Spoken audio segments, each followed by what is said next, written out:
All right, welcome everyone. We have another very special podcast guest. We got Anna Rudolf here. She's known as Anna Chess. She's a streamer, gamer. She does it all. I saw her playing Minecraft today, even on Twitch. She's expanding horizons. Anna, how are you? I'm feeling great about my noob skills at Minecraft as we were chatting with Jeff about other games. I'm not gonna do spoilers, but I'm really happy to be here. Thank you so much for having me. I have always been interested in poker as an amateur. I'm sure we will delve into it in more depth as well. But I'm a fan of the poker world and how big brain you guys are. Those of you who are good at poker. So I'm happy to see this crossover between chess and poker and talk about the two worlds. It's fascinating. I actually, like I was just mentioning you before, that I just took my first chess official lesson yesterday with Jen Shahade. We did a podcast. It was great. So kind of chess week here. I've had Alexander Botez on as well. So you guys, and I'm sure you guys all know each other fairly well in the community. And it's really cool to see chess. Everyone wants to know so many questions. I'm just going to get out of the way because of Queen's Gambit. There's so much talk about this. I don't really watch TV. I did watch the series. I thought it was really well done, fascinating. Have you seen a huge boom with that, and how has that kind of impacted maybe with the COVID as well, with gaming? What factors do you think are so why chess is just booming right now? I feel like the Queen's Gambit for sure is one of the factors. I would consider that maybe the second wave of chess boom. The first one was at the start of the lockdown, in my opinion, because chess was one of the few sports that could continue organizing tournaments. So I think similar as it would be with poker, that you can play poker in person and you can also play poker online. Luckily for chess too, it's a very similar situation, that even though the most serious super tournaments are organized over the board, so you need to travel to a location, or the grandmasters will be accommodated in a hotel for a week and a half or two that the tournament will last. That would be a normal super grandmaster tournament, but because of COVID and the lockdown situation in most countries, obviously everything had to pause, I put stop on organizing events in general. And chess was one of the few sports that could be broadcast as an online tournament. So the same players, the same people, world champion Magnus Carlsen, Grandmaster Hikaru Nakamura, and the rest of the top players went to compete now online instead of their over-the-board tournaments. And I think that was a great initiative by Magnus and his team. Chess24 organized the Magnus Carlsen Invitational, and that kind of lifted the chess boom off at the start of the pandemic. As sad as it is that we are still in this very rough situation, but for chess, ironically, it helped because football and the rest of the physical sports weren't broadcast. There were no events, while chess and esports, and I guess poker too, we benefited in a way that this was something to watch and people could be entertained and educated if they wanted to learn and improve their chess skills too, suddenly that they had more time at home. Absolutely. No, it makes perfect sense. And how have, I guess you were born and raised or born in Hungary, is that correct? And you were, is that something that is very popular in Hungary? Is this normal for people to just play chess kind of at a young age? Is this, would you say, one of the more popular, I guess, sports or games, or is this abnormal? It is popular, but it's not that normal. It's not that common anymore that everyone would play chess. I think back in the Soviet era, it was more common. Chess was considered a profession back then. You would have a salary by being on the Olympic team. And obviously nowadays it's still popular, especially since we have players like the Polgar sisters that most people are familiar with. The name of Judith Polgar. She has been my idol ever since I was a kid, and then we became teammates on the Olympic team and eventually friends. So it for me it was a fairy tale story that someone I looked up, I had her signature. I just so admire Judith's career and still am a huge fan of her, but I also have become a friend of hers thanks to playing on the same team with her, the same chess team for the Chess Olympiad. So I think people do know how to play chess. Most people would know how to play chess, but it's not that common to pursue it as a career. Right. Yeah, no, it's I think, my interpretation, and people ask me all the time, how much do I make on Twitch, which, again, it's very private and never would answer, but I think people need to understand, like, there's a way to make a living. There's a way to create your own brand, to do what you love, whether it's poker, chess, some of these other video games and games. And that seems like something that with chess, it's different because there's not really the tournaments in general. They're not like, when you play chess on Twitch or a daily basis online, you're not really playing for money. Is that correct? Or is there ever money games, and is there certain tournaments? Is there prizes? Could you explain a little bit about how the economy works though in chess, and what the tournaments, what does the top tournament prize pay, and how does that work and these type of things?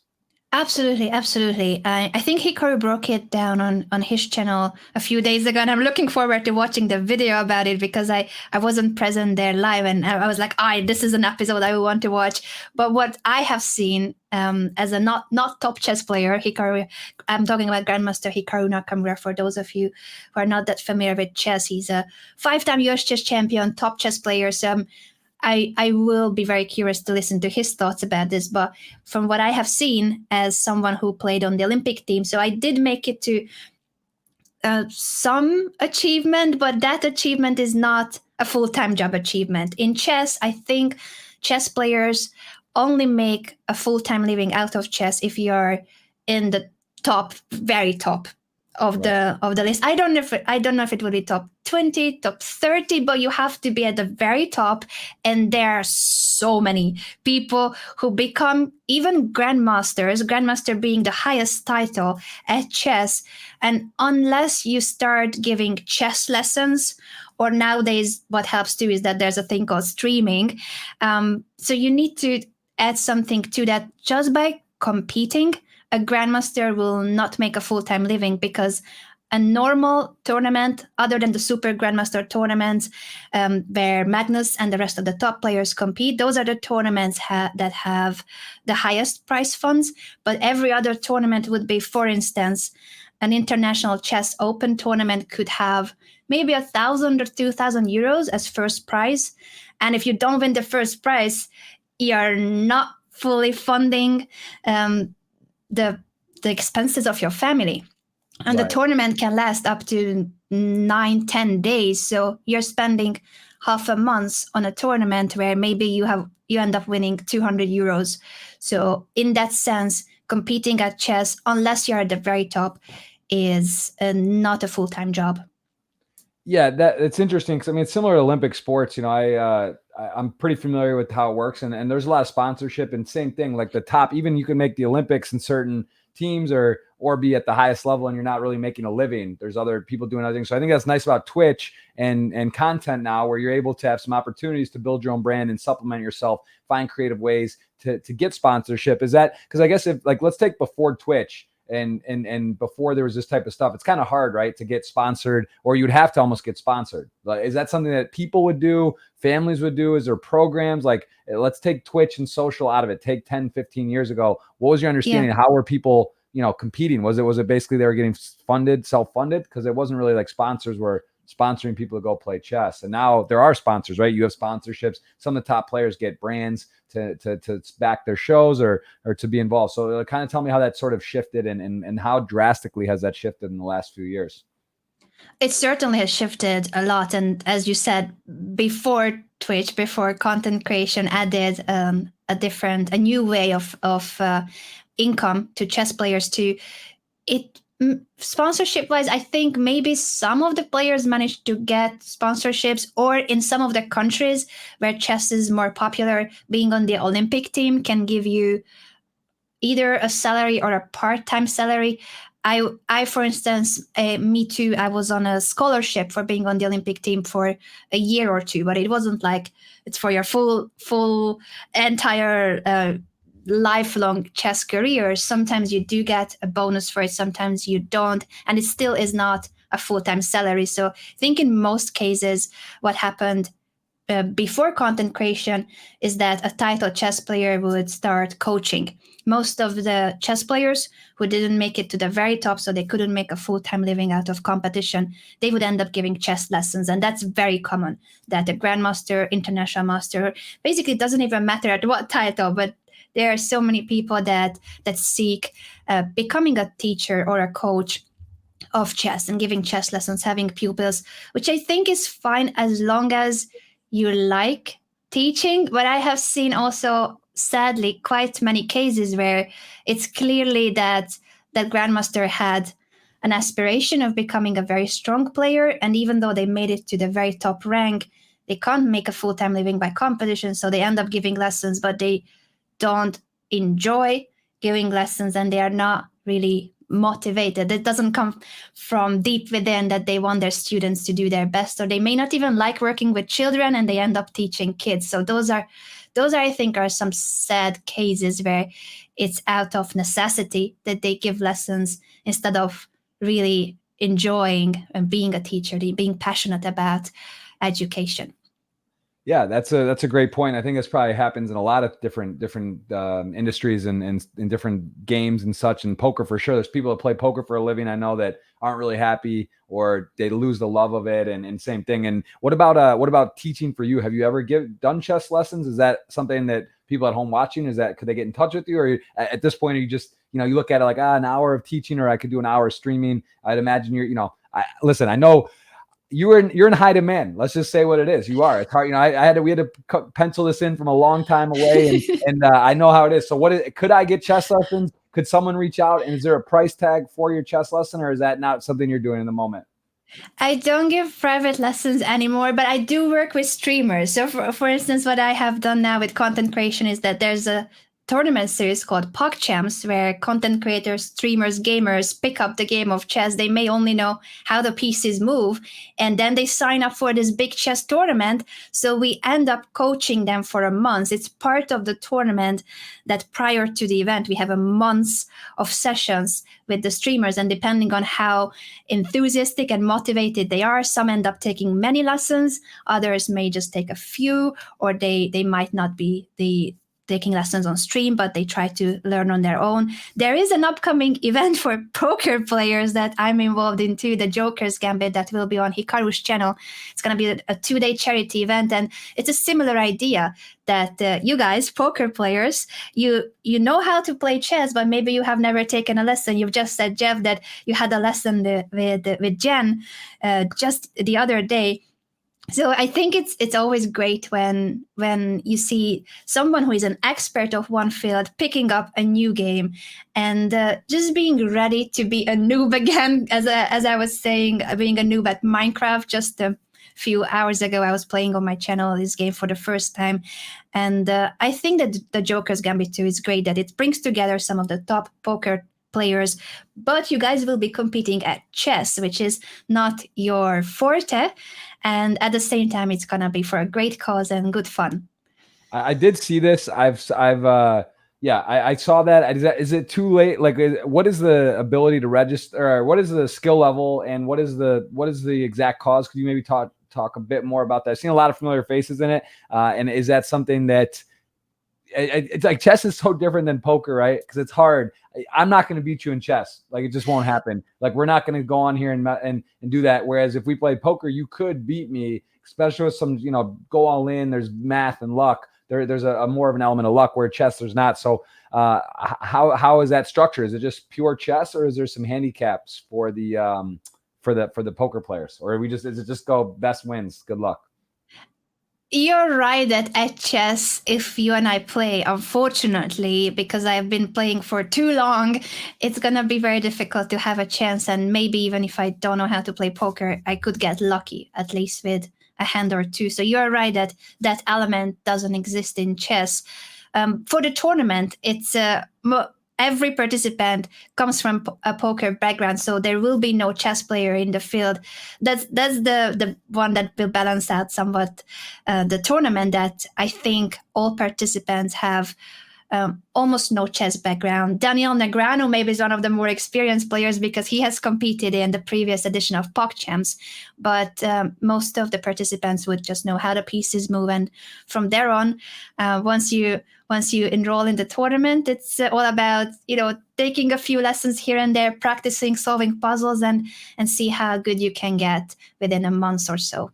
Yeah, that's awesome. And when is that actually taking place? Because I literally had my first chess lesson just yesterday. So I'm level 0.001. But when is that? When can people tune in and enjoy that? That'll definitely be fun to watch. Do you know when that takes place? The dates are not set yet. It's supposed to be end of April or May. I think they are waiting on some of the poker events to see that there's no clashing, because I don't know which poker events take place in April and May, but I think that's the one they are waiting on. It's going to be a 2-day charity event on the GM Hikaru channel called the Jokers Gambit. Very cool. Well, that's going to be must-see TV, and definitely going to want to check it out. Carl, I know, legend, absolute crusher, and really impressive guy. I think you guys, are you part? You do streaming with him, or a part of a team, or can you explain your relationship there with Carl? Absolutely, yeah. We have been working, and by we I mean mainly Gotham Chess and me. Gotham Chess's international master Levi Roseman and myself, the two of us, covered the Champions Tour events on Hikaru's channel. The Champions Tour is a tournament series that runs for almost an entire year. It has a $1.5 million prize fund, which in chess is a lot. In poker, I guess there are bigger prize funds for a year of tournaments, but in chess that is the biggest prize fund for a tournament series. So Hikaru is a participant of it, and obviously when you're competing, you cannot be streaming that and talking about your games as you would do a normal stream. Like, it's not a casual tournament. It's playing against the world champion Magnus Carlsen and the rest of the top players.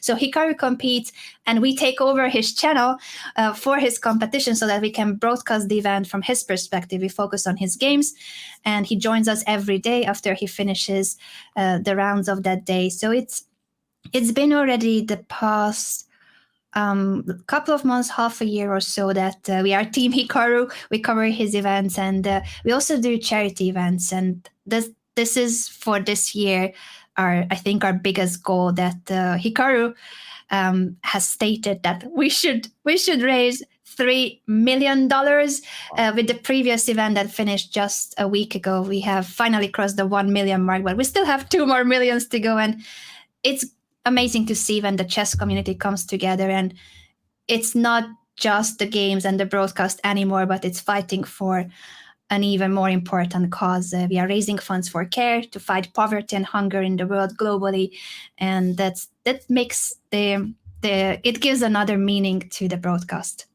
Yeah, it's amazing. And speaking of poker and chess, we were the kind of reason we first got connected was with Choker. Shout out to Andrew. That was really, I love the idea, because I think that the beautiful thing about backgammon, about poker, is it's like got in my opinion, the perfect combination of skill and luck. Chess, as we mentioned, you hold the FIDE. Am I saying that right? Or is it FIDE? Do you say the initials, or is it called FIDE? How do you pronounce that? FIDE. Yeah, you can say FIDE. Yeah. So FIDE, you have a titles of international master and women grandmaster.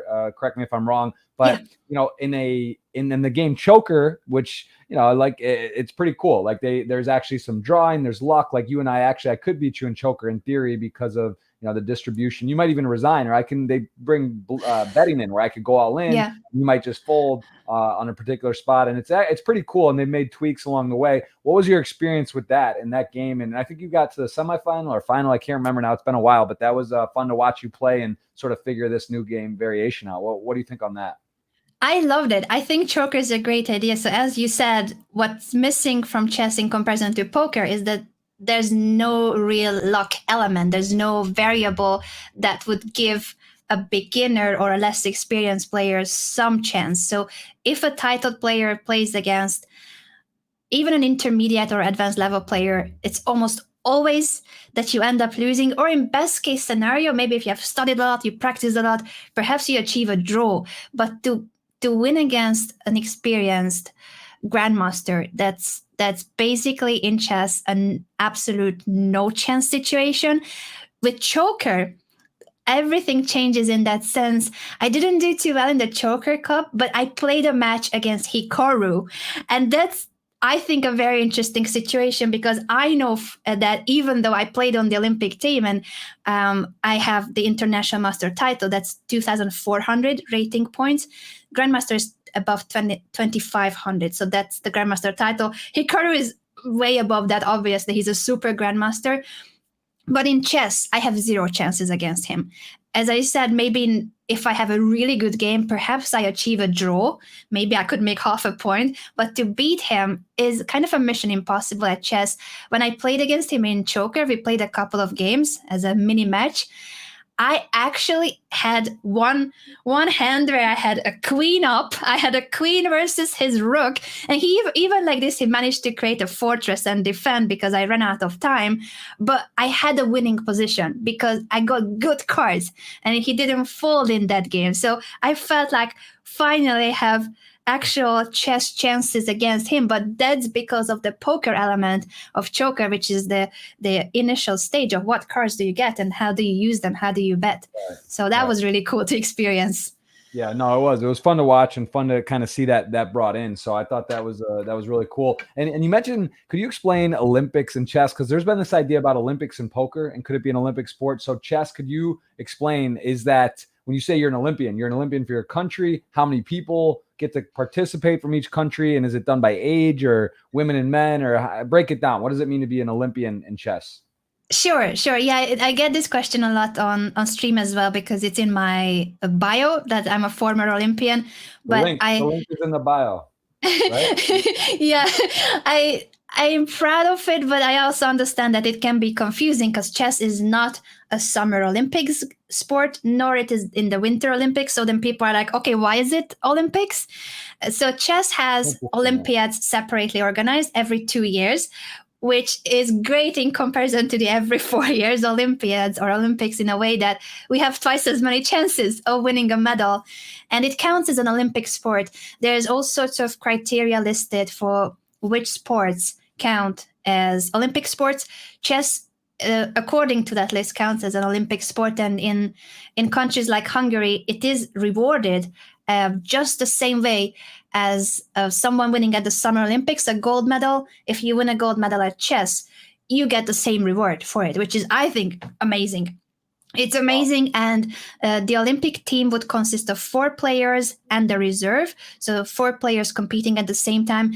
Chess is not a team sport in a way that you cannot discuss your moves and you're not it's not 3 people thinking over one board, but you add up the points. So it still is an individual game. You add up the points and that will decide whether it's 2-2 or one team wins 3-1, 2.5, 1.5.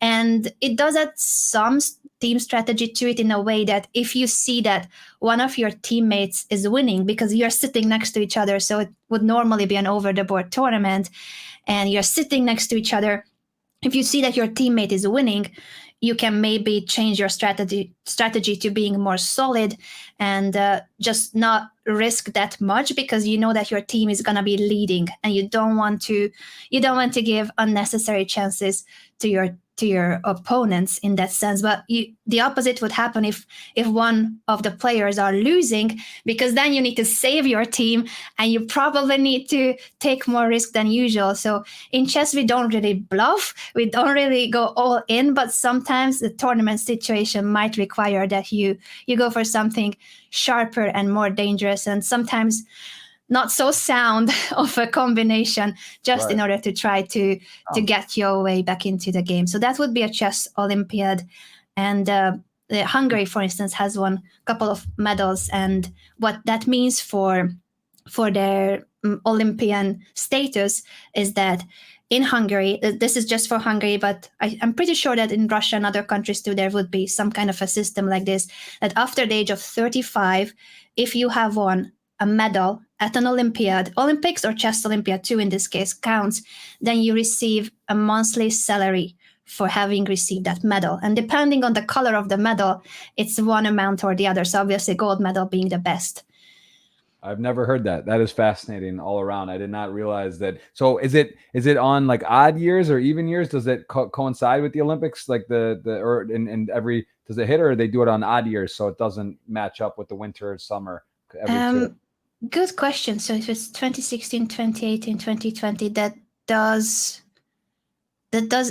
add up, right? Wait, when was the last Olympics? Yeah. Now I'm confused. I think it does. It's supposed to be right now. I mean, it was going to be last year in Tokyo. Now it's this summer in Tokyo. So but normally it's every 4 years on the even. Yeah, before the pandemic hit and everything got messed up. I think it did coincide. And fun fact that we traveled as the Olympic team to Beijing the same year where the Summer Olympics were hosted in Beijing. Just a month or two after the Summer Olympics, they also organized the Mind Sports Olympics, in a way that it was an event solely for mind sports, chess included, and we were accommodated in the same Olympic village right next to the bird's nest. So the entire Olympic, you were there too? I went inside the village there as well. Yeah, that was really fun. That was cool to be there. My friend was competing and got to go and watch. That was the first one. I've been to I went to London as well and Rio. And I won't be going to Tokyo this year, but yeah, it's fun. I mean, it's a great environment. It's great to see everyone come together, and that's really cool. That's fascinating. Honestly, I didn't understand that that's how it works. So they don't actually pair it. That was just like by chance, or maybe they did that year, but it's not every year. They don't match it like in the same city as it wasn't in London, it wasn't in Rio, it wasn't in the winter sports like those years. They're not putting the timing it right after every Olympics, right? It's in separate venues and locations generally. Is that right? So unfortunately, that was the only time it coincided, and it wasn't the Chess Olympiad itself, but a similar theme event, the Mind Sports. I don't even know what was the full name of it, but it was like a mini Olympiad for Mind Sports. Other times, you're right, it's a separate event, different country, different location. I'm surprised poker's not in there. I know it's been talked about as being an Olympic sport. And the fact that you're saying chess and it is Olympic sports, Olympiad, that seems like one of the good mind sports that would be able to. It's also exciting too. There's all ins, there's whatever. It's collisions, and is backgammon, does that qualify? What other sports are in the mind sports? I would imagine backgammon's pretty popular. I remember at that event in Beijing, bridge was one of the games. Chinese chess. I don't remember the other term for it, but I think there's a variant of chess similar to chess, but they're not exactly the same pieces. Shogi, I think, was also part of it, but I don't remember the full list of mind sports. I agree with you that poker certainly has a place there. I wonder why. It's been talked about, is on the docket for Olympics, like the Tier Olympics, but I don't know. It's got the negative connotations with gambling. I think poker's getting much better light these days, and understanding. People realize it is a lot of skill. Of course, there's the element of luck. Also want to mention your father, who was he had a FIDE rating of 2185, and he was a world champion of hexagonal chess. What is hexagonal chess? You did make a lot of research for today's podcast. Yeah, I'm ready. I'm ready to go. I got questions for days, so you're gonna have to quit me. You tell me when you got to go, but I got a lot of stuff to ask. So let's hear. I want to hear about your father. This is very interesting. Sure. I haven't talked about hexagonal chess in ages because this is a fact that most people have never heard of. So they do know, most people who follow me perhaps heard me talking about how I learned to play chess, and that's related to my father. So maybe I can start there about classical chess. That my dad is a club player. He still plays sometimes in a local chess club, and he just likes playing in a way that he competed in some team events, some local tournaments.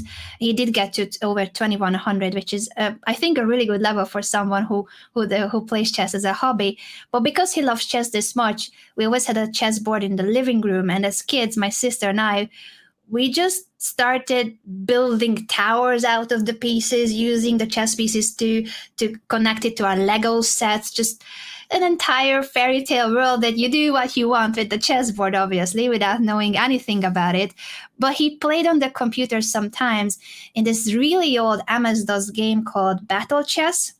And in Battle Chess, when the pieces move, they become like a real human. They become alive. When you exchange a piece, they fight against each other. They would pick a sword, and one of the piece would kill the other eventually when you trade the piece. Wow. And it looked like such a magical world, kind of like the Harry Potter chess. So it's like the Harry Potter giant chess. I don't know if you saw that scene in Harry Potter, if you watched the movies at all. But I think the Harry Potter chess comes from this battle chess, because this is a very old game. And my sister and I were just watching my dad playing. But we also wanted try it out. Once you are like, oh, this game like looks cool. We were about 4 years old and we are looking at the screen watching him play. So he was like, yeah, you girls can play too. We were sitting on his lap trying to reach the keyboard and the mouse, but obviously in order to play against the computer, you need to learn the rules. So there was no longer the option of just doing whatever you want with the pieces. We had to learn how the pieces move. And that's how it started. That's where it all began, with an MS-DOS game and wanting to play this battle chess that felt so magical back then. But in terms of hexagonal chess, that's a game I can barely play because it looks so different. It's literally a hexagonal board. There are 3 colors on it, which makes it to 3 bishops, more pawns. The pawns have like a bit of a triangle shape. It's a very unique version of chess, which I unfortunately haven't seen it becoming popular. I guess it's that chess on its own is already complex enough, and this adds an additional layer of complexity to the game. But my dad loves this version, and he became a world champion of this variant. Yeah, not many people know about it or even have seen a hexagonal chessboard in their lives. That's it's cool though. It's a cool fact. In 2085, definitely. I mean, I don't really know I understand the scale. That sounds pretty serious and pretty good. And what about your parents? What do they think on you being a kind of international chess superstar? You got your big Twitch following, your YouTube, your all these things. They see you're putting out content. You know, what do they think about this? When you said I'm playing chess for a living, were they skeptical? Were they just fully on board? What was their reaction? And what do they think now? At the start, I think it was easier for them to understand because I started out as someone who loved chess. I competed ever since I was a kid. Then my big dream was to be on the Olympic team. And I managed to achieve it at the age of 20 to win the Hungarian championship and earn a ticket into the team. But I never considered chess my full-time job. Even back then, I would always say I'm a part-time chess player, and I pursued studying applied linguistics. I studied English applied linguistics and Russian philology at the University of Pécs in Hungary. And after finishing university, I moved to Spain because I don't know if it happens to poker players too, but since I traveled from a very early age, I always felt like I could live anywhere. I've seen so many places. I've been to so many countries. I started traveling when I was 12 years old, approximately 11, 12 years old. And the world has opened up so much to me that I feel like I could live anywhere in Europe practically, because this just a flight away. I'm 3 hours away from my parents. Now during the pandemic, I obviously think of it differently because I haven't seen my family in over a year because now we cannot travel. But back then, when the world was as we used to know it, it did feel like I could live anywhere. In Spain, it's one of my favorite countries.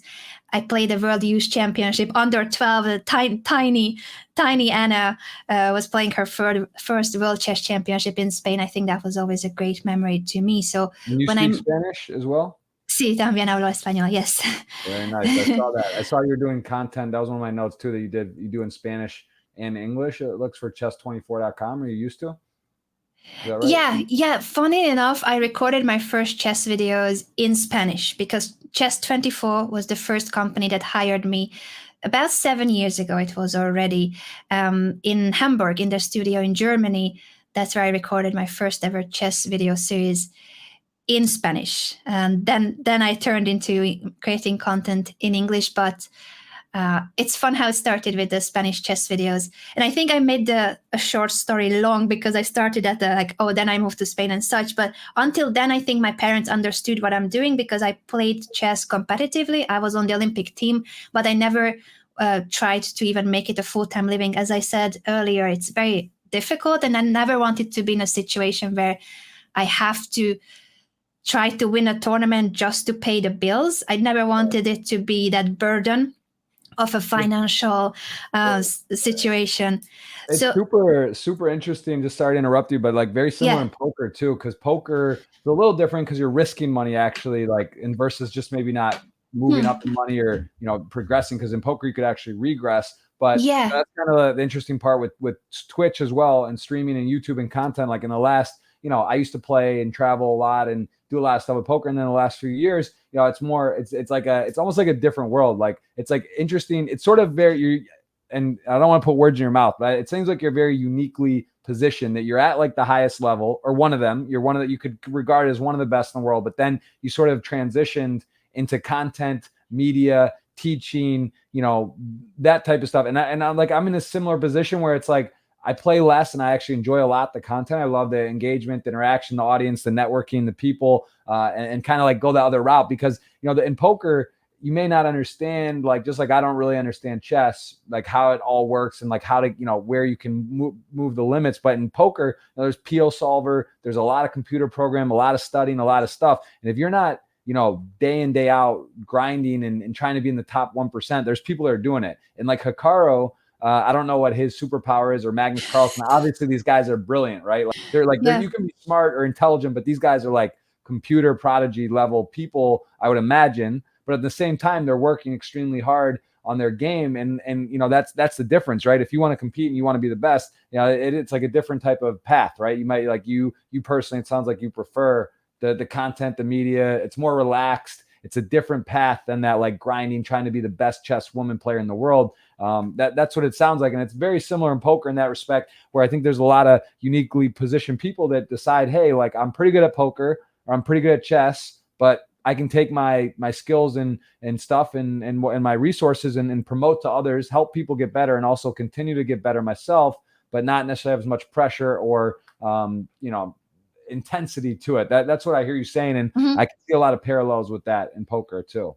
Yeah, so, absolutely. I think you've phrased it very well, and that's exactly a unique position to be in. When you mentioned Hikaru, I was just gonna add, I don't know how he does it, because that guy is one of the best chess players in the world, and he streams full time. So it's like doing both worlds. For me, I started working in the chess media about 7 years ago. As I said, first recording video series in Spanish for Chess24, and then I was called back into the studio recording more series. Then the broadcast of my first chess broadcast about 6 years ago.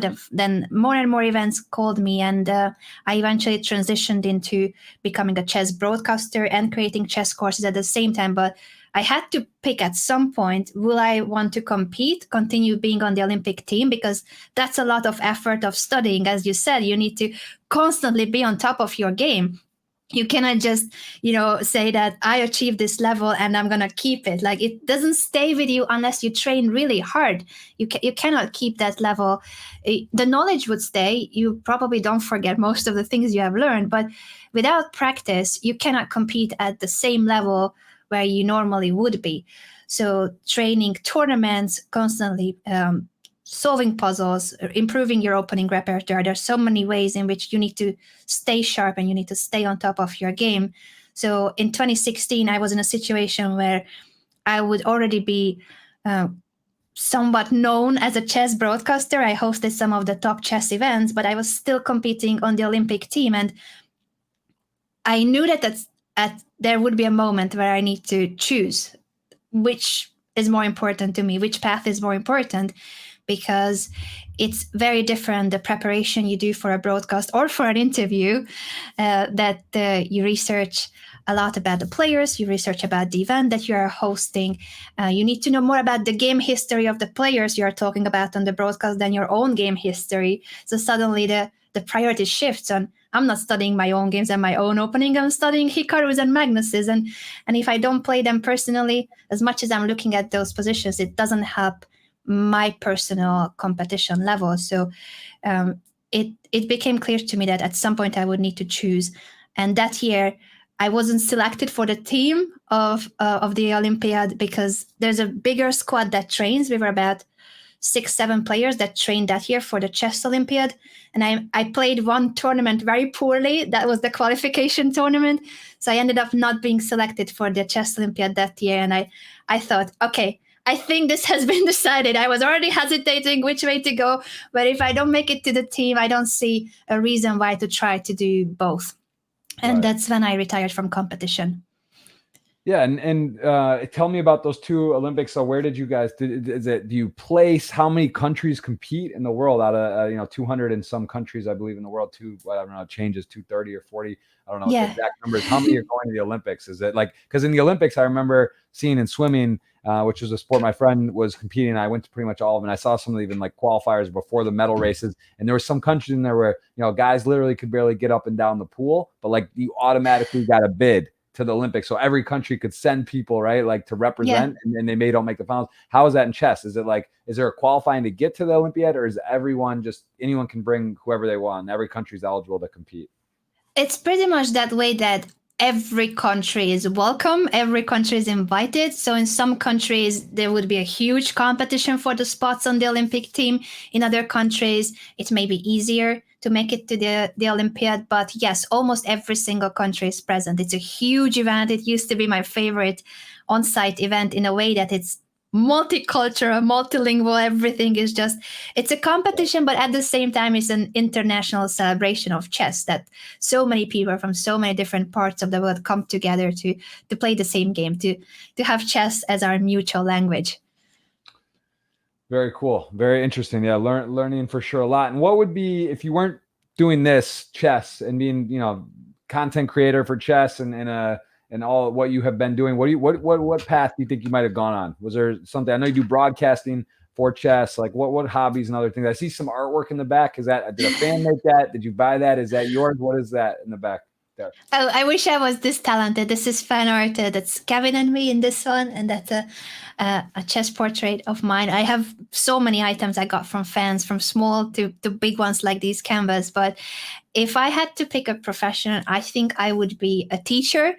And that's how I started out, actually, in Spain, when we briefly talked about earlier how chess players would end up giving lessons because it's not enough to compete at tournaments. Even if you're a grandmaster, it doesn't guarantee a full-time living.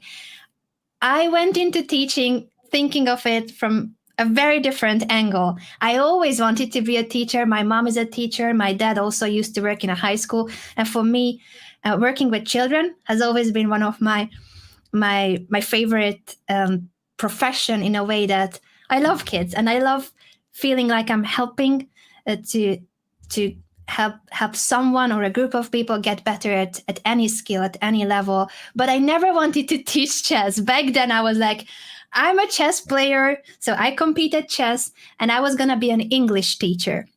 I wanted to teach English, and that's where I started in Madrid. I applied to I applied to a lot of language schools, and I gave my first lessons in Madrid as an English teacher, not a chess teacher. Then I realized that most language schools would rather have native speakers. So as much as I wanted to be a teacher in a foreign country, I could never change my passport. So that's something you're born with. I was born in Hungary, and it didn't matter that I had all the right qualifications, sometimes even higher qualification than my colleagues at the language school.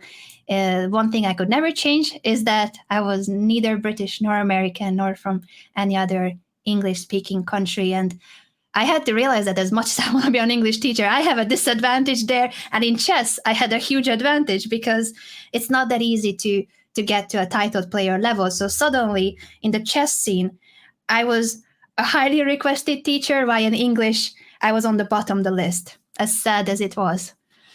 Wow. Interesting. Super interesting. Yeah, that's it seems like, I mean, that's essentially what you're doing, right? You're teaching, you're on Twitch, and you're sharing your knowledge and helping people get better. It must be very rewarding to see this. And obviously your fans are very appreciative. You see the artwork and the gifts and things they're sending you. Tell me a bit about your boyfriend. I should have said this earlier. I feel bad because I don't want to lead the viewers on. Maybe some, might drop off, and then we gotta be transparent about that. So you have a boyfriend. He streams as well. He's a content creator. I see you met him in Berlin, TwitchCon in 2019. And what happened? It was just love at first sight. And you guys are now, was that you were on earlier today doing Minecraft with him? Is that right? He streams. What does he stream in particular? Yes, he creates gaming content. So his name is Kevin, his content creator name, call me Kevin.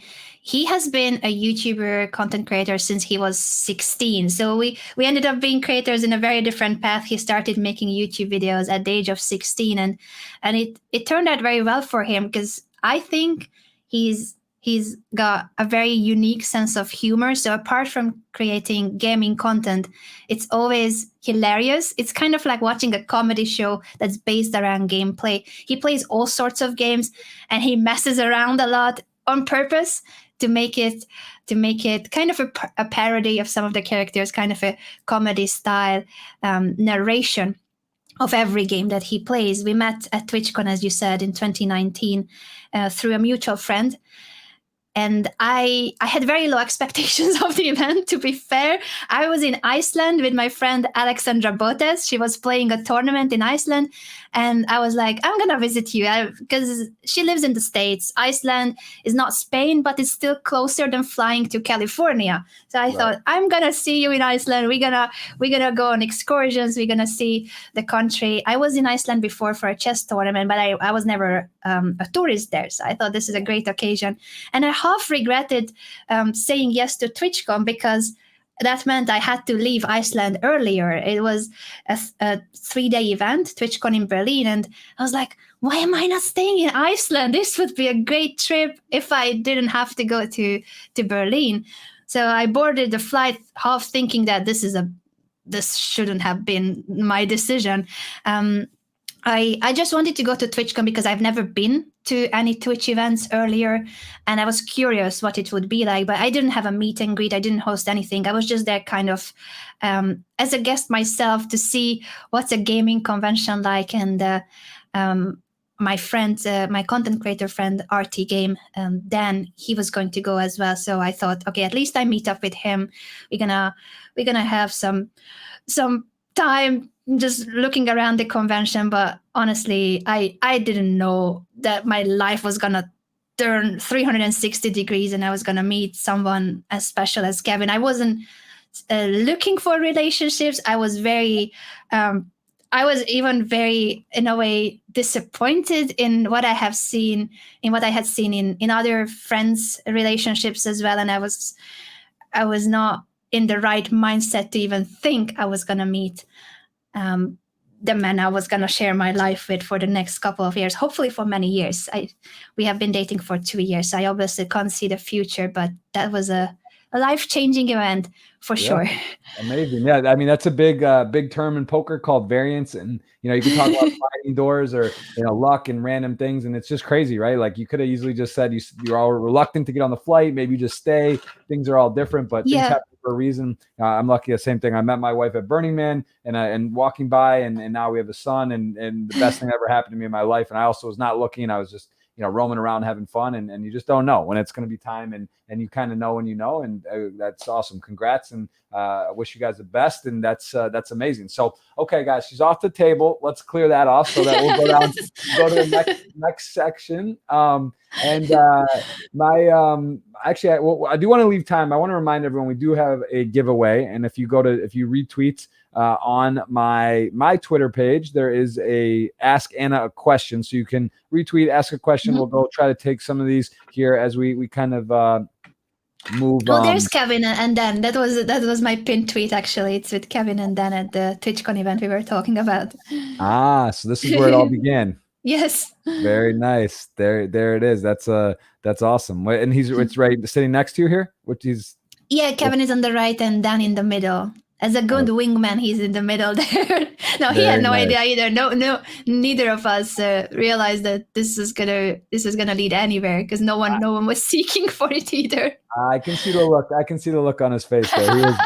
He knew what was going on. I can tell. That's the poker. I see it. That was the tell right there. He was ready to go. So very, very cool. That's amazing. I will. I'll definitely have to check his streams. I actually gave him a follow today. I didn't know that was your boyfriend, but I did see you streaming earlier. I came in, said hi, and saw you were playing Minecraft and having fun. So very cool. We'll keep an eye on that. All right, so guys, get your questions in. I do want to remind you that. Tell me a little bit about your website and where people can find you on socials. This is your Instagram account. Do you use this more, Twitter more? What's the best way for people to follow along with your journey? Twitter and Instagram. I use fairly frequently both platforms. I still have a Facebook page, but it's kind of a copy paste of the most important post I would put on Twitter or Instagram. So these two I use regularly, and I try to update it as much as I can. On my Twitch channel, I recently have added a schedule. That is, if people go to my Twitch and there's a schedule button, you can see the next few days when I will be live, because it so depends on events and collaborations what time I go live. I don't have a fixed time of the day every week. So I'm updating it every couple of days, and people can check the next ones. And there's a countdown too on the about section until the next stream. So my next one is on Saturday. Fridays are my day off. And very cool. And what about YouTube here? So I see you have a successful YouTube channel. Do you do your own edits? Do you have editors? Are they highlights? Are they specific vlogs? What does your YouTube channel consist of? I used to do it all by myself. I have always been very passionate about content creation, but I never thought of YouTube as something I could pursue as a career. And that was even after meeting Kevin, I thought, yeah, he's a very successful YouTuber, but I can never get to that level. I felt like chess doesn't have that much reach in that way, that it's not a viral content one would share that, oh, this is a funny clip. Look at this comedic style video. I felt like I cannot deliver that type of content. So I was doing YouTube just as a passion project, uploading vlogs, uploading clips from time to time. And a year or so ago, I decided maybe I should give it a shot just in case. And now that my Twitch has taken off, it kind of pushed my YouTube as well. And I already have an editor who helps me with the edits to make the final professional cut, the thumbnails as well. I used to do it all by myself, just from scratch, and I'm not good at Photoshop, but I was having fun. Now I don't have the time as much as I would love to at least make my own thumbnails. I think it's better that I have my editor helping and I can focus on the content itself. So most of the videos are edited parts of the live streams. It's not a VOD section, but we add a lot of visuals to it, cut to the best parts of the stream, kind of like a highlight version, but with memes and added details added to the live streams. Very, very nice. Yeah, no, I know it's that's a big process is editing and getting, having a team that can pour out content regularly. It's definitely not easy, and it's awesome that you've got someone doing that. And what does consist of your team? Do you have an agent, a manager? You have your boyfriend who you guys look like collaborate some, and he's in the space and understands it. But who makes you go? How many people are part of your production, whatever that means? Social media campaign manager. What entails in your world for help? So now that I have an editor that takes out the YouTube part, I still do a lot of things for YouTube, but the edit at least and the thumbnails, that's done by my editor. I have a manager. I never in my life had anyone helping me with all the business contacts and events until a few months ago when I started receiving esports offers.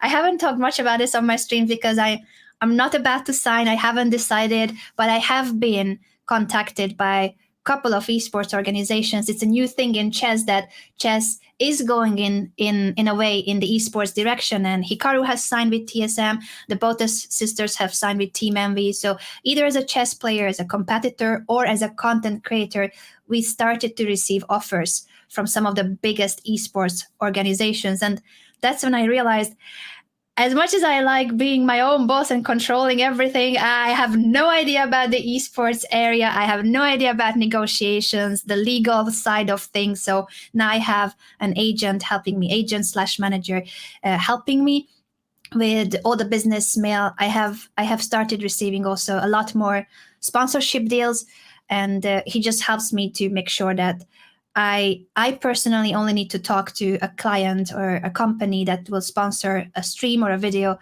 when we need to talk about the details. He makes sure that I don't need to take calls unless it's for a specific reason about a deal we already made. And that helps a lot, because even just to get back to people in business mails is I don't know how people manage who don't have that support, that now there's someone else helping me with all that, just being my main contact when it comes to companies reaching out to me. Right. Yeah. No, it's a process, right? It's like you're in a dream world. It's like I think people ask me as well. It's like, oh, well, who's your favorite streams? What do you do? Like when you stream, you do content, you do YouTube. It's not like your free time. It starts becoming a little less available, and that's not what you want to spend. You don't want to be working 24/7, 365, and you don't want to have to. It takes time to look at even if in esports, your example, there's different people or different organizations offer different things, and that's a lot to try to learn on your own. You don't want to spend hours and hours and hours learning, researching what the nuances are. So that's great to hear. You have that, and it looks like, again, your trajectory is moving super fast, and it's fun to watch. I mean, it feels like a year ago now, but when Choker was going on, and I did some of the commentary when you were playing, and it was fun, and it's been a crazy year. I do want to ask you a few more things before we dive into the questions on Twitter. It says you're a lipstick maniac. What does that entail? What is that? Just have fun and make people smile, or is that like, do you actually like? Is there a story that you're like obsessed with certain brands and styles and colors? Like, what does that mean, lipstick maniac? On your Twitter, you put that. It's both. I think from my physical appearance, people probably do realize I wear lipstick all the time. I joke that I even sleep wearing lipstick. May or may not be true, but it started out with something that was actually, it wasn't a lipstick back then, but I was accused of cheating with a lip balm. I don't know if you have heard of the story that my most successful tournament, the best performance I ever had at a chess event, was back in 2007 in a tournament in France. And I beat a Grandmaster, the number one player of the tournament, in round 2. And after round 8, I was still leading the tournament. So I was clearly having a really good shape, the best tournament in my life, very close to a Grandmaster norm, which is the highest performance. But 3 gentlemen didn't believe I could play this well, and they accused me of using a microchip in my lip balm that was connected with a wireless internet to my backpack. And so when I would open the tin of the lip balm, I would see the chess move that I need to play on the board. I would see it inside the tin. And that's how I was leading the tournament, according to them. So that lip balm story ended up becoming quite a big story in media outlets because it was such a strange story. The New York Times, the New York Post have picked it up. I saw a drawing of me as a caricature in a Danish newspaper. All sorts of continents and all sorts of different languages have published stories about what happened to me being accused of cheating in such an awkward way. And obviously, even when it happened, people knew that this is ridiculous, and no one but those 3 people were like, this makes sense. Everyone stood on my side. The organizers defended me immediately, and the Grandmaster who lost against me was one of the first people to come forward too and say, no way that she cheated, 100% she's innocent, this makes absolutely no sense. So in that way, it was great to feel the support of so many people, but because the story itself sounded so strange, it made the lip balm very famous. And there's still a meme and reference to that. I have upgraded from a lip balm to lipstick, but yes, definitely lipstick maniac. That's amazing. That's a crazy story. But do you remember at the moment, what was that feeling you had when you were getting accused, and then newspaper articles? And were the newspaper articles like in the New York Times or in these papers, were they favorable to you and saying it's a ridiculous story, or did it like leave it kind of ambiguous and dark and shady that maybe something was wrong? No, luckily all the news media outlets too understood that it was ridiculous and that it shouldn't have happened, because what actually became a case was against the 3 people who accused me. That in a way, FIDE didn't have a regulation about what happens when you are accused of cheating. So in this way, people knew that I'm innocent, and the fair play part should have been applied to them, because in the last round, I played against one of the people who accused me. And right before that game, the arbiter came to me and said, Anna, we know that there's nothing wrong, but these people say that you might have a microchip in your lip balm. So the arbiter just ceremonially opened the lip balm just to show to everybody there's nothing inside. But they took away my backpack, and the whole thing just hit me in that moment that there are some people, according to the arbiter now, that accuse me. And my opponent arrived. I'm trying to shake his hand. That's how you start every chess game. And he just shakes his head. And I was like, what? And he says, you don't play fair. And I say, I don't play fair. And he's like, yes, you don't play fair. So we started the game in a very friendly way, but just the fact that, for instance, he didn't shake my hand, a lot of people were like, oh, he should have lost the game by forfeit, because that's part of the game that you need to shake hands. And then the FIDE, I think it's a FIDE Commission of Etiquette. I don't know the full title of that body of FIDE, but there's an appeals committee that deals with issues where it's in a way they broke fair play. And apart from the handshake too, just the fact that you can go and accuse people was something that they had a case against them at the appeals committee. I don't even know what was the result, because it happened years later. I wasn't personally interested anymore. I would have been fine with just an apology, but I never got one. Wow, crazy. I didn't realize, poker, you hear about a good scandal or theory or cheating or wildness going on, but I didn't realize there was that's out there. That's an out there ridiculous situation. So I'm sorry you had to go through that, but it looks like it all worked out and got you some press, and obviously those guys are out of their minds. So speaking of that, I do want to pull this up. I got mentioned this yesterday. So most cheating controversy results in most watched chess stream in history. Something I believe this gentleman pictured here was accused of cheating, and then this was in Indonesia, and she ended up playing. Could you maybe just, I don't want to spend a lot of time on it, but could you just give a quick, I'm sure you heard of this. This is the most watched game ever, chess stream at least. Yeah, I heard of it because the gentleman whose tweet is there in the article, Gotham Chess. So I work on most of the events I told you about, the Champions Tour events on Hikaru's channel. That's Levi and me covering the events.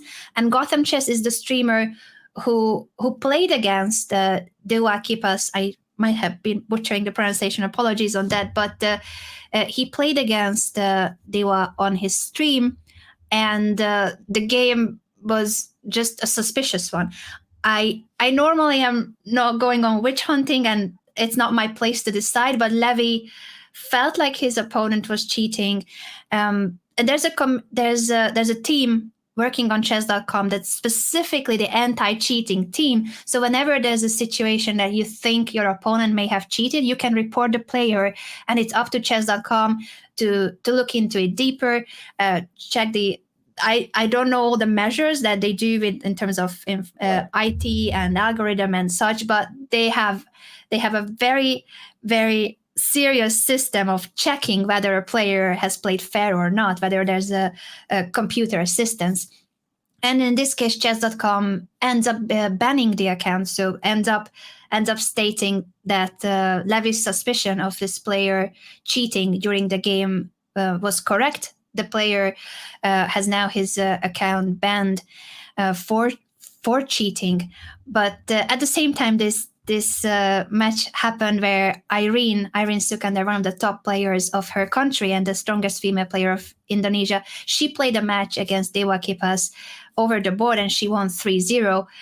Over 1 million people watched this, so it's great publicity for chess, and there was quite a high prize fund as well for this match.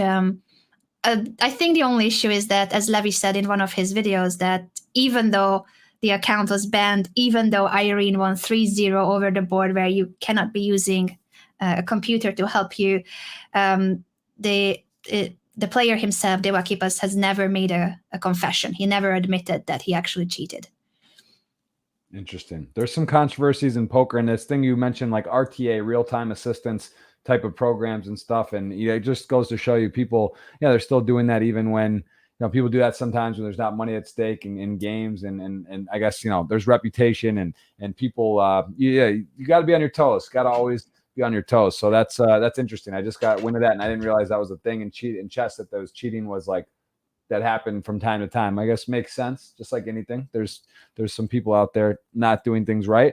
I real quick too, so many questions, so many things I keep thinking of that I'm fascinated about by chess and your career. But we didn't really talk much about Queen's Gambit. I'm sure you get asked this all the time, every stream. You're probably sick of talking about it, but the red hair here, Beth Harmon, some resemblance here. What did you think overall of the movie? It would have been nice if they had put some like yourself or the Botez twins or not twins, sisters, or Jen Shahadi, some others like extras. But Jen Shahadi mentioned there wasn't really a lot of opportunity. It was sort of like part of the whole thing was there weren't like other women around or much scenes. But do you have any criticisms, critiques of it? Do you think they did it perfectly? How was it because from my perspective, I have no idea, right? Like the gameplay, just like if you watch a poker movie, the hand setups, what the situations are, the bet sizings, like was it congruent with how a game would go and they do a good job, or would you have changed anything?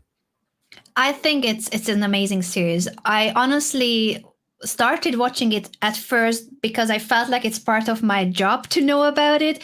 As soon as it came out on Netflix, The Queen's Gambit, every day from that day on my streams, this was one of the most popular questions. Have you seen it? Have you seen it? What do you think of it? Have you seen it? So I felt like as soon as I could, I had to start watching it just so that I know what's going on, because people kept asking me about it and people kept comparing me to Beth Harmon. And at the time, I didn't even know who Beth Harmon is. Like, I haven't seen the first episode yet. I don't know who she is. Then I started watching The Queen's Gambit. I fell in love with it. I think it's a very well-made series from the chess perspective, but also outside chess, just the life journey of the protagonist. And then I started understanding the comparison a little bit, because you're right, the hair color, in a way, the fashion style too. Sometimes as a streamer, I don't dress the same way, but to chess events, I used to show up in a more feminine way, wearing dresses and such, and the lipstick, of course, always. It's funny how as a kid too, I had a very similar hairstyle with the bangs and the short haircut, but I don't think that she was portrayed after me, or if there's any resemblance. I think it's just by pure chance. I also get the question the other way around, if I have changed my appearance because of Beth Harmon. No, I looked like this before The Queen's Gambit as well, but that's something that is always a comparison still on my channel 2 months after the series. Very interesting. And can you explain a little bit about the FIDE ranking with being a woman grandmaster? What's the difference between a woman grandmaster and a male grandmaster, or female male? Is there a difference in open tournaments, or like the Olympics? Is it men and women, or is it everyone competes on a team? And sorry, let me ask you like 5 things at once. Sorry, one more.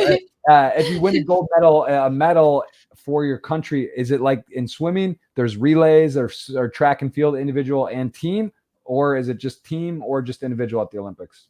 Olympiad for Twitch. So if it's a chess Olympiad, you mean the medals? I think it counts as a team. I think that's the main one that counts for what I said about the salary as an Olympian in Hungary. But at the tournament itself, there are prizes for teams. That's the main one. Two groups there's a women's chess Olympiad. It takes place at the same venue, but there are 2 groups: the women's section and the open section. So in the open section, both women and men can compete. In the women's section, only female teams can compete. So the team is the big one, but there are separate prizes for board prizes. We call them the individual performance on board 1, who was the best player, on board 2, who was the strongest player. And so there are individual medals too, but the big one at Chess Olympiads is the team one. In terms of the titles, there are female titles and open titles. So I have 2 titles. That's why it's always written that I'm a woman grandmaster and chess international master, because woman grandmaster is the highest female title. It's the rating level of 2,300 points. And the other title I have is above that. That's international master. That's 2,400. So 100 rating points above. And 100 rating points above my international master title is where the grandmaster title is, and that's the peak.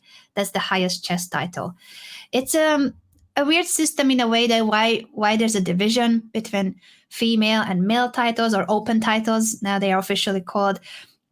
Also, I always receive the question as well, why there's a need to have separate women's tournaments. I think in an ideal world, there would absolutely be no need. But the fact that there are so few girls and women picking up chess and competing at chess, if you take away the girls' events and the women's events, it certainly will not help with the percentage of how many girls are interested in even playing in one tournament or 2. So until there's such a big gap between how many women and men are playing chess, how many represent chess when it comes to competitions. Because as a hobby, I think it could be very similar. Also on scholastic level, in classrooms, you see both girls and boys being interested in chess. But when it comes to competition, especially older age groups, there is a huge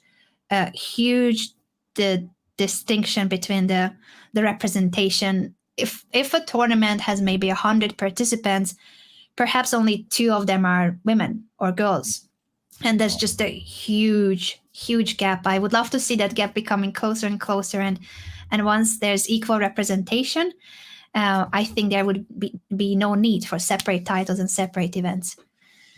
Very, very interesting. And do you get stopped on the streets, recognized? Like, are you considered? I mean, I would imagine everyone in chess knows who you are pretty much, right? Because you're streaming a lot. You do a lot of content. Like when you go out in the streets in Hungary or Berlin or whenever you're out at Twitch, like people noticing you, do you get stopped? Do you get mistaken for Beth Harmon? Or do people just know you? Hey, Anna, and like, where would you? You know, it's kind of I know you're very humble from what I've heard and just I can tell, but give me a little bit. Do people recognize you? Don't be shy. Tell us.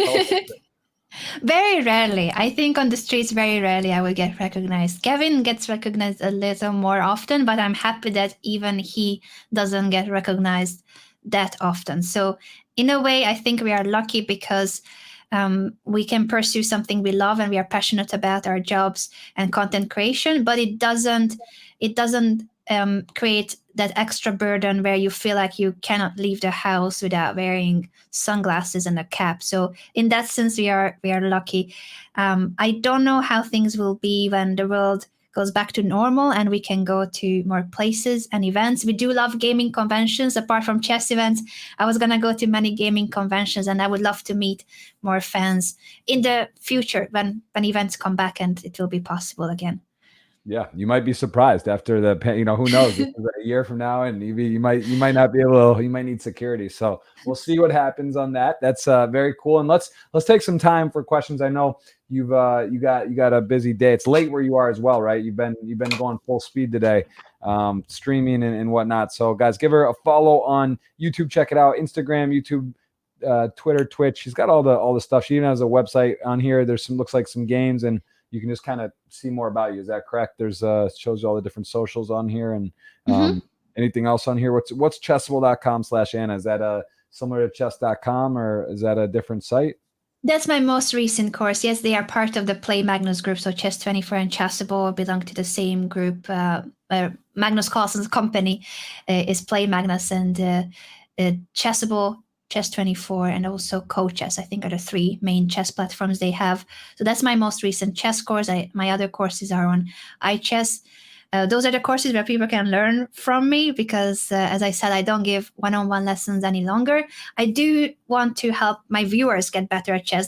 That's one of my missions. When I stream, I always try to make it educational, whether it's a tournament I'm hosting for the viewers, whether we are solving puzzles together, whether I'm giving tips and advice on how to get better at chess. That's always something that the teacher side of me just cannot not do it. I want to make sure that the viewers who follow me for chess, they can get better at chess. Don't follow me if you want to get better at Minecraft, because I'm a noob at every other game, but I enjoy playing other games too. So my channel is a mix of chess. I would say 2/3 is chess content, 1/3 is variety content. For the 2/3, you can learn from me. From the 1/3, possibly you will be teaching me through the chat. So if you want to give me tips and advice with every other game, I'm happy to listen. That's amazing. That's awesome. And last question before we get the audience questions here. Give me the breakdown of how does it work? Like poker, there's Party Poker, PokerStars, GG, you probably heard 888, different companies, brands, they sponsor players for ambassadorship. That's very common. This is the podcast brought to you by Party Poker. That's who I'm with. And I got to ask you, how does that work? Does chess.com, what are the major competitors of sites? There's chess.com or chess24. So are they sponsoring actual streamers now? Is that becoming a thing, or how does that work? Like, is there like a 3 or 4 or 5 different major chess outlets, and where can people go if they want to just start playing, and where do you recommend? The biggest chess platform is chess.com, and most of us who are streamers or content creators in the chess scene, most of us are part of the chess.com partner program that is a program for streamers. It's not a financial program, so it's not a salary or sponsorship fee that we are receiving. It mainly is help when it comes to, I have received help tech-wise, graphics-wise for designs. Also, they have a system in which you can be featured on their platform. They call it Chess TV. And if you're on Chess TV, every minute of the day, there's a stream featured on Chess TV as their program. So everyone in the partner program, everyone in the chess.com streamer program can apply to have their streams featured. And I think that's really cool because on Twitch, one downside of Twitch as a platform is that the discoverability is very tough. It's very difficult to have your channel discovered unless you receive a raid from someone and their community knows about you, or unless you do many collaborations, so there are crossovers. But other than that, the search side of Twitch and just how do smaller creators manage to grow their communities is a difficult one. It helps a lot in chess that the chess.com, for instance, helps streamers by embedding their stream on their site. So you might be on Chess TV, or you might even be on the front page of chess.com, meaning that anyone who enters chess.com to play a game, solve puzzles, watch chess videos, they might see your stream there on the front page, and they might discover you because they are helping in that way for us to grow. Very, very cool. Yeah, it's awesome. I've taken a look. I just signed up on chess.com yesterday, and it looks like a very nice site with some puzzles and stuff too to work on your game. All right, let's dive in this. Let's kind of rapid fire. I know you got. You're gonna have to cut me off because this is fascinating. I'm having a great time. This is a lot of fun. Thank you for coming on. And I know it's late there, so let's try to get as many of these as we can. And then if you, who knows, guys, she might answer if she sees it on. If you tag, she's tagged on here, so she may be able to answer some that we missed. But let's just kind of go down the list here. Greatest fear. Do you have a fear? That hit me like, oh my gosh, there are so many. But one would be that comes on top of my head is driving. I don't have a driver's license, and now I think I've conquered that fear. I could never picture myself at the wheel. I thought if something happens suddenly, I wouldn't know how to react, and I don't want to be causing accidents, so I never learned how to drive. Last year, I picked up a driver's license test book, and I started learning the road signs, and then the lockdown happened. So I kind of am on hold when it comes to attending the lessons and such. But I think finally that's a fear that partially is in my head, but hopefully I can conquer it fully. And one day I'm going to have a driver's license. Very cool. So I take it you're not skydiving or doing aviation. You're not going to be flying planes then, right? That's not yeah, I don't want to. I'm afraid of hurting others. I wouldn't be afraid of just like. I like to do extreme things in a way that I want to challenge myself and push my boundaries. So when it comes to maybe bungee jumping or jumping out of a parachute, I haven't done them, but they are on my list. And I can see myself doing those type of activities. But if I can hurt anyone because I'm a clumsy person, I would rather not. Fair enough. That's a great answer. This is a personal, I don't know if maybe you can name a few, or do you have a best friend in chess? Is there anyone that you've kind of been with throughout the ride, and who's your closest within the space? Asks Luke, Grinder891, or name a few, maybe. Yeah, I wouldn't be able to call just one person as my best friend, but I have many close friends in the chess scene. One longtime friend would be Fiona. We have been friends since we were teens. Then I met Sopiko at Chess24, became Miss Strategy and Miss Tactics. We had our own video series as Miss Strategy and Miss Tactics. Alexandra Botez is another very close friend of mine, and I've learned a lot from her also when it comes to streaming and just being able to see her insights on where can chess go as a streaming content on a platform that wasn't ready for chess at the start, or it didn't feel like that chess belonged, and now it belongs, I think, a lot on Twitch, and it's one of the top categories. But yes, I would name the three of them from the content creation perspective. To Judith Polgar, as I said, I'm lucky to be friends with, so someone who has been my role model, and now I can call her a friend. And Huga is a singer from Chile, singer-songwriter, who has started creating songs and basing her music on chess. So she's inspired by chess to such an extent that she's combining her two passions, and she has started writing songs and an entire album based on chess and life as a parallel, and very deep songs. It's nothing like what I think some would picture as, oh, chess song. So you like, oh, pawn goes to e4, knight to c5. No, it's you guys should check it out. It's Juga, her name, Huga. Very cool. Okay, so yeah, there's a handful. That's good. It's hard to pick one, that's for sure. Especially when you're active, you're around, and you've been in the space for a long time. How best opening? I just learned. Do you have a standard opening, or would you change your opening move versus the opponent depending? Like, I don't really understand chess to that the level, but do you have like an automatic move, or it depends if you're first or second? Obviously, if you're second, depending what they do, you're going to have some different strategies. But what about your opening move? Are you opening always the same or no? I normally play e4 with the white pieces, and I like to play the French defense with the black pieces. That's an opening I stand by. Many people criticize that it's perhaps not the most aggressive approach, but I like it as an opening. And I think what's important, as a tip I always say, do what makes you happy. Also in chess, choose an opening that you are happy about, even if it's not the most traditionally best opening. It can even be dubious. It could be a gambit. If you are enjoying playing it, that's great. That's what matters. Yeah, great advice. Very cool. We've got maybe you can actually answer. You could help me with this one. This is con cuantos años. When did you start playing chess, or what is that? What's that? I don't know what that means. Let me take a look at that. I see it for the day. Con cuantos años? So yeah, that must be Portuguese, but it's similar to such an extent that con cuántos años comenzaste a jugar al ajedrez? I guess that's what it would be in Spanish.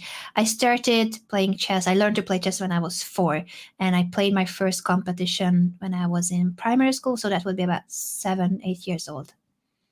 Very nice. Weirdest place. I think he asked this yesterday to Shahadi. She had an interesting answer, but this guy's asking again, the weirdest place you've played chess. Have you ever been in somewhere in the world and just popped open a game, or walked by in a park or somewhere and you just started playing? Anywhere special that stands out? Oh, many. I could talk a lot about this, but weirdest country, I would say, well, country not, but in terms of traveling to tournaments, sometimes they are really cool places that we would go to as a holiday to.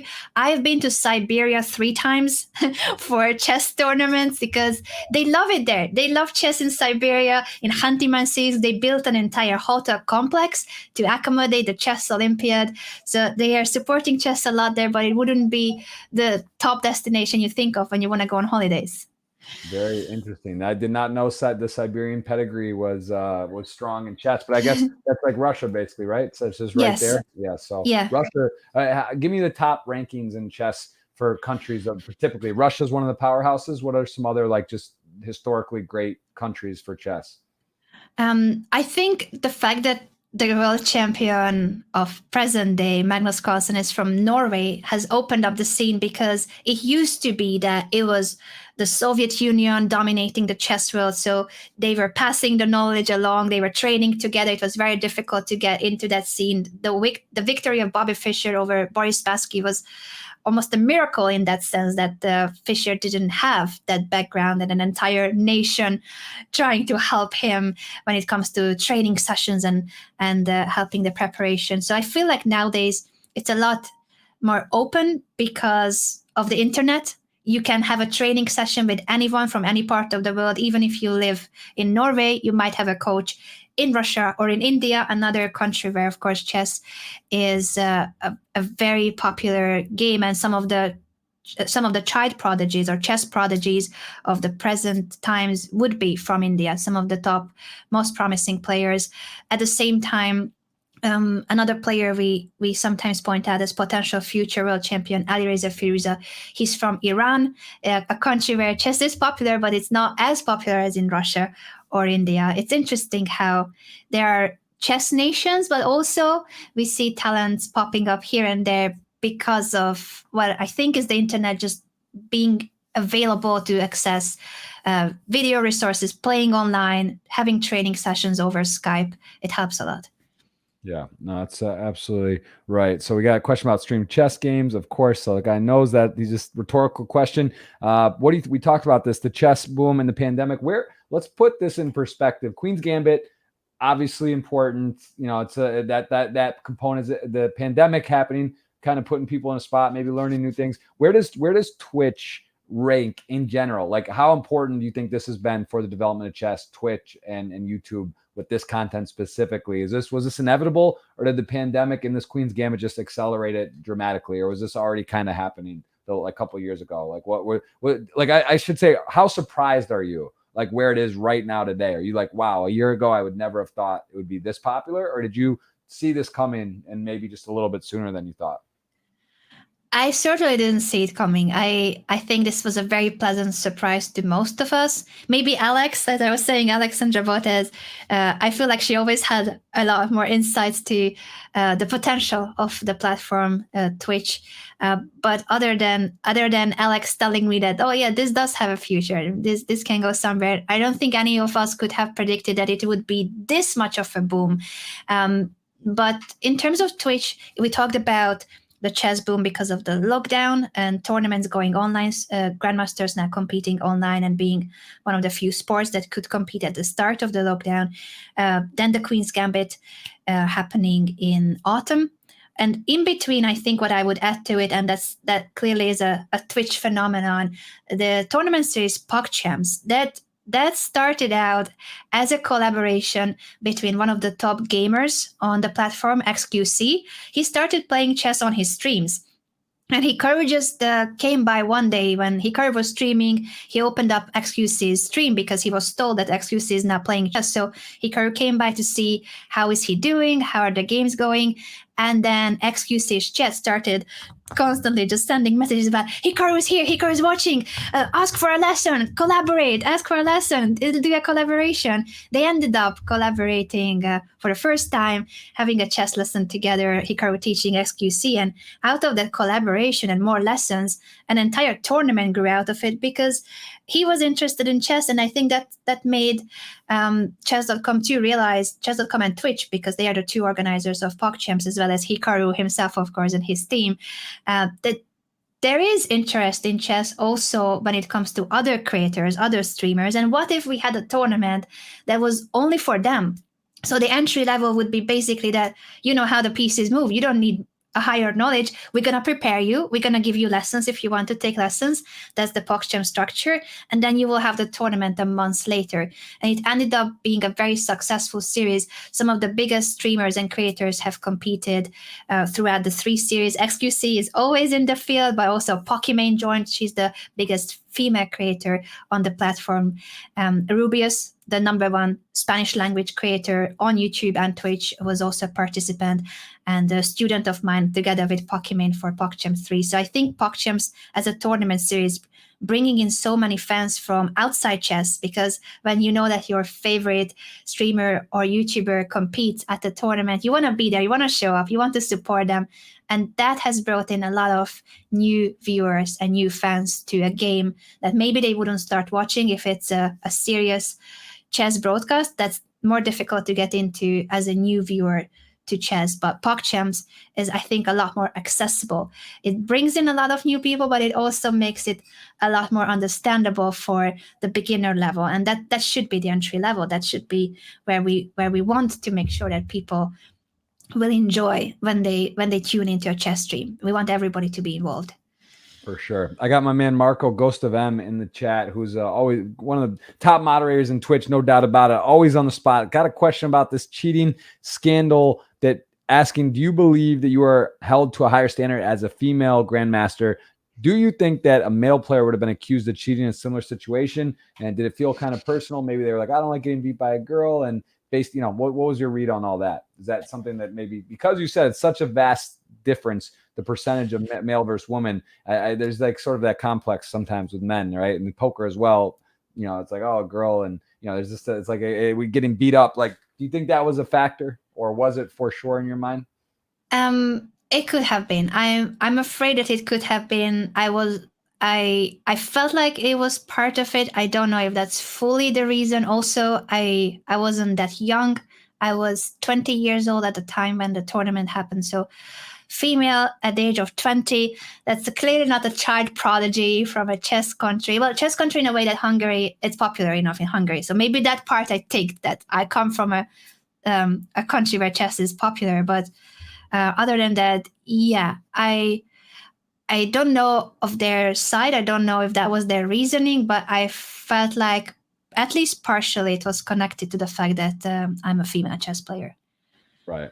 Makes sense. What is your, well, so Pat Winkle just saying you seem very busy. You do seem pretty busy. I know you're busy. What do you do to unwind? What do you do to relax? You know, you were just streaming. Now you're on a podcast. It's late. Do you relax? Do you read a book? Do you drink some wine? Do you watch TV? What do you do? What do you do to kind of like decompress after days of being busy and booked and just nonstop?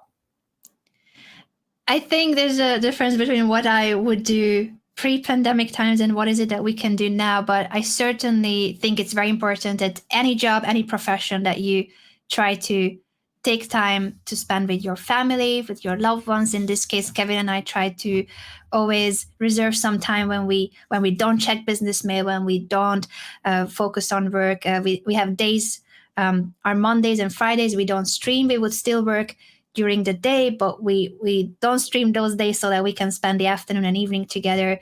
With the lockdown restrictions, unfortunately, some of our hobbies are not possible at the moment, but we try to go on long walks. We try to we try to go outside as much as we can when we are not in front of the computer, because we do spend a lot of time looking at the screen, whether it's streaming, recording videos, or just talking to my agent, talking about sponsorship deals and such. So I think it's important, especially for those of us working on the computer or with technology, to let it go for some time. And there's life outside the office too.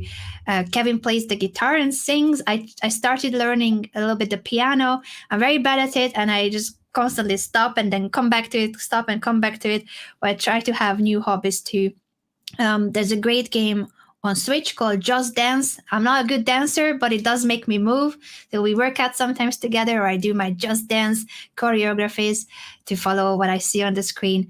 And I think it's just what I said, that you should try to forget that there's always work to do, especially when you work for yourself. It's a never-ending job, and you could literally work 24/7 if you wanted. It could help the channel for sure, but we want to make sure that we look after our relationship and our souls as well.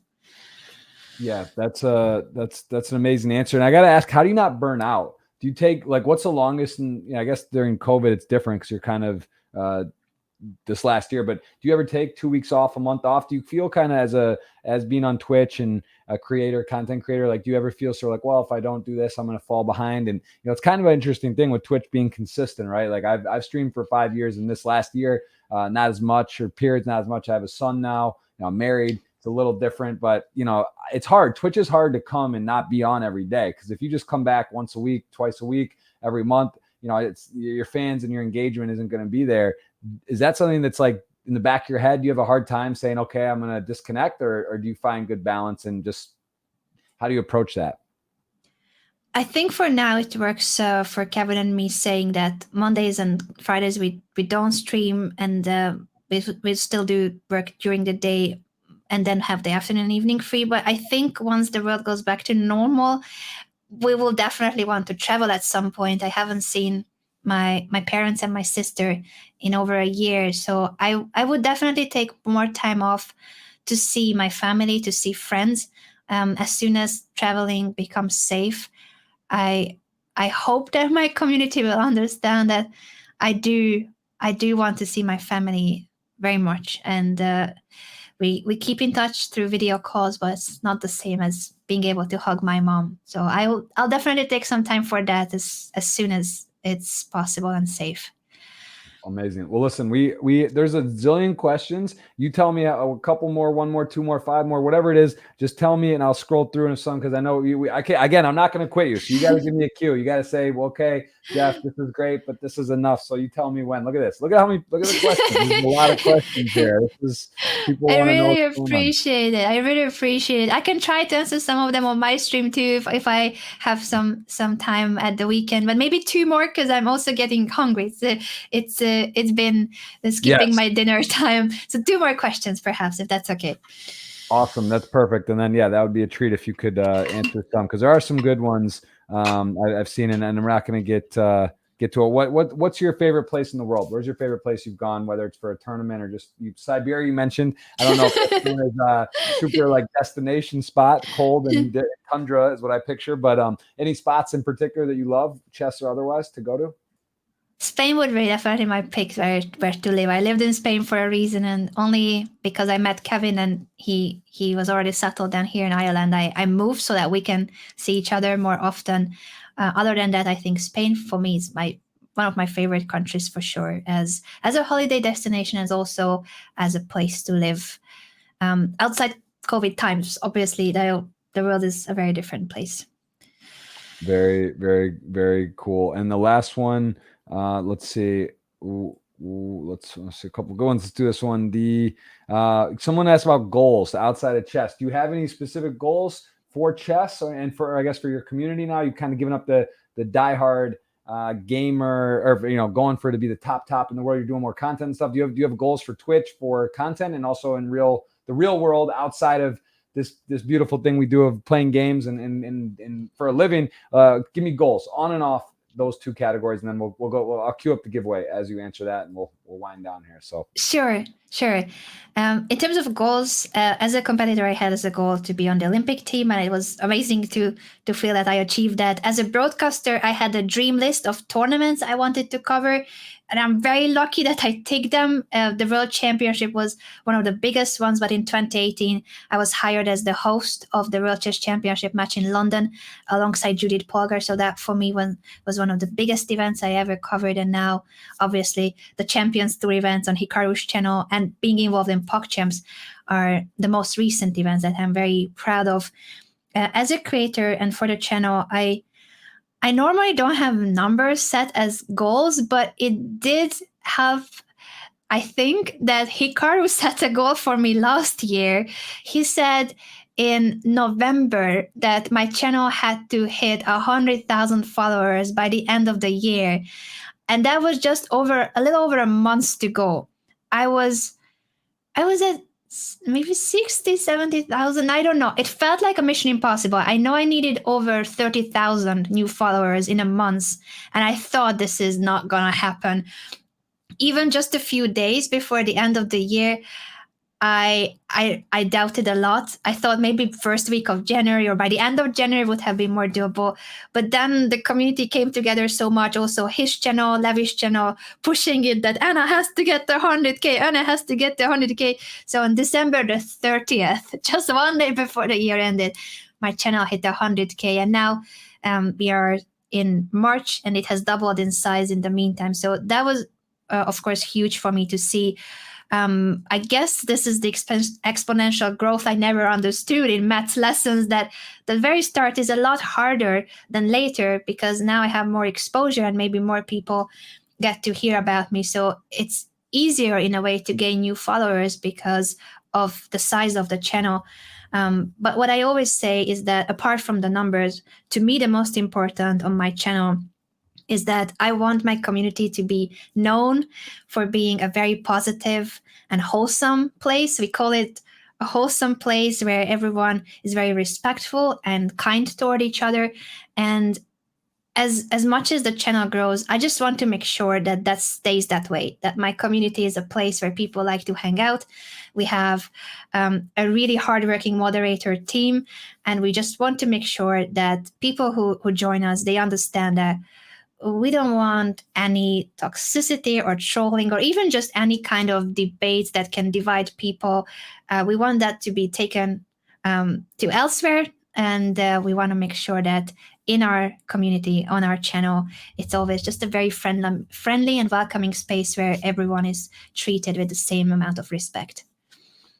It's amazing. Well, I really do. Again, I appreciate it. This has been a treat. I learned a lot, and I got to know you better, which I root for you always in those choker matches. Hopefully, in the future, there'll be some more of that. And yeah, I really, really, continue to wish you success on your journey, and really great what you're doing. And I can see why so many people keep, they tune in. They seem they love you. They respect you. You got art. You got fans. You got a nice thing going. Really, really cool. And hopefully we can collaborate. And we'll, whether it's poker, chess in the future, I'm going to work on it. I'm going to work on my game. Try to get a little better. So in these next upcoming events and collaborations, I can at least feel comfortable to dive in and know like the speak the chess language, right? I don't the E4s and these things. Like I want to get to that point where I can kind of communicate. Like poker, every game has a language, right? So does poker with terminology and moves. Indeed. And stuff. And it's just like, you don't want to, you can know the basics and go a long way. So I just queued up this giveaway. I'm going to choose a winner. You tell me when, and we're going to pick someone's going a $55 ticket courtesy a party. Whoa. We'll do it. We're going to give it away. Yeah, you're in control. You get to do the RNG. This is DMP3's giveaway tool. So we're going to go ahead. It's a pretty cool little retweet giveaway thing. I don't know if you do these ever, like giveaway. Like this is a very nice little tool. It populates it. It takes bots out. You pick the winner, and then you can set how many winners or whatever. But we got one today, and you get to choose the button, and you tell me when. Wow, I didn't know of it. I need to learn. So I just need to tell you when to click or when to stop. How does it work exactly? Yeah, it's already populated. Everything's downloaded. Oh. You tell me when, but yeah, it'll like do a random draw. It's just like a little bit of a. Let's do it now. Now, choose a winner. Sure, here we go. Someone's gonna win this $55. It's finished. There was no bots. They didn't redo it. So the man without what's that say? Man without honor. Okay. Interesting title. This is the opposite of what message we're going for on your stream, but fair enough. He won fair and square, and we're gonna send him a message about winning his ticket. And I'll thank you very much for your time. I know we went a little over. Really appreciate it. Give her a follow across all the different platforms. Again, and a Twitch, YouTube, Instagram, Twitter, and of course your website. Those are where to find you. And I wish you the best. And I hope to see you on streams very soon. Thank you so much for that, Jeff. I just want to thank you for this amazing opportunity. And I also see in your chat 4 of my moderators. So that's how hardworking and dedicated they are. That they are here in your chat too. My team has been around. Shout out to the squad. And thanks again for the opportunity for being your guest on the podcast. I love the work you do. The fact that this is podcast number 132 goes to show how much effort and hard work you put into this series. I appreciate it, and it's like I said, you're not married yet. You have a very strong relationship. Congrats on that, and get it. Do your content, do your stuff before you have children, because once you do, it's things take a backseat. So I'm like a semi. I try to keep up with Twitch and streaming and doing the podcast, but it's it's a new world. And again, all the best. Thank you so much. Amazing stuff. Again, I learned a lot, and I hope everyone follows along. If you're not already following. Check you out across the platforms, and your streaming schedule is up on Twitch, so people can go there and follow that along. So again, thank you so much, and I'll check in with you very soon. Thank you so much to you, and thank you for your community for having me here. Absolutely. All right, guys. Well, that's going to do it for this episode. We'll have some more big episodes next week. This was a lot of fun. I'm going to host Matt Staples on a raid. We have moved our YouTube over from doing it on YouTube to Twitch for the podcast. So again, we'll keep it going. We'll keep it rolling. And we got some big ones next week. Thank you. I will send the raid. I got to forget. I have to do that because it takes a second, right? That's how it works. I'm rusty. I'm like a rusty streamer. I forget like hotkeys and how to do it. I'm it's sad. I used to stream a lot. I don't do it quite as much. So, all right, I'm going to toss this raid over to Matt Staples and Anna. We'll see you soon. Good luck in the Jokers Gambit and whatever else you're doing. We'll tune in. Thank you so much. Thank you so much again, and see you guys soon in the future. All right. Cheers, guys. See you. Say hi to Matt for me, and we'll see you next week.